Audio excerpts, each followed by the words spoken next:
Now, that's interesting you bring up that case specifically because it brings in the topic of social media. How does a case like that ever get a fair jury pool? The most difficult, yeah, I don't know that you do, um, um, especially in the era of social media.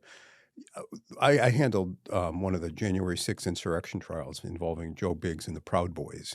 Joe Biggs was one of the leaders of the Proud Boys, and the case was tried in Washington, D.C. And jury selection began the day that the House Select Committee released its report on the Proud Boys' role in organizing the violence. And okay, gonna be a little hard to get fair and impartial, especially in a blue city like Washington. So normally in federal court, it takes about a day to pick a jury. It took us 13 days to pick the jury there, and it was still a train wreck of a group. So that case will go up on appeal soon. I think the briefs are due in a month. Um, you do the best you can. I mean, the standard for jury service is not whether a client is absolutely ignorant of a case. Many people think that's the case.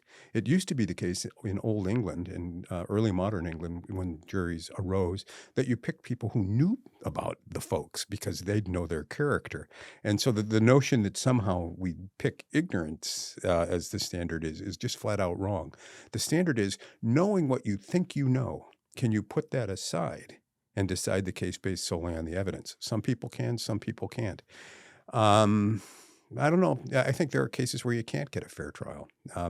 Sam Shepard, I knew F. Lee Bailey real well before he died. He took his case to the Supreme Court and got it reversed on the grounds that the trial took place in a carnival-like atmosphere.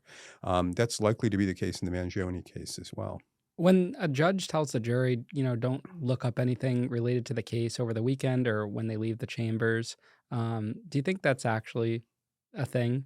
No, I think it's one of the great lies that we tell ourselves, and we hold our nose and we bury our heads in the sand and pretend and we ignore reality. Because there's a presumption in the law that a properly instructed jury follows the law. If you get wind of the fact that the jury hasn't, a juror hasn't, you have to ask the court for a hearing.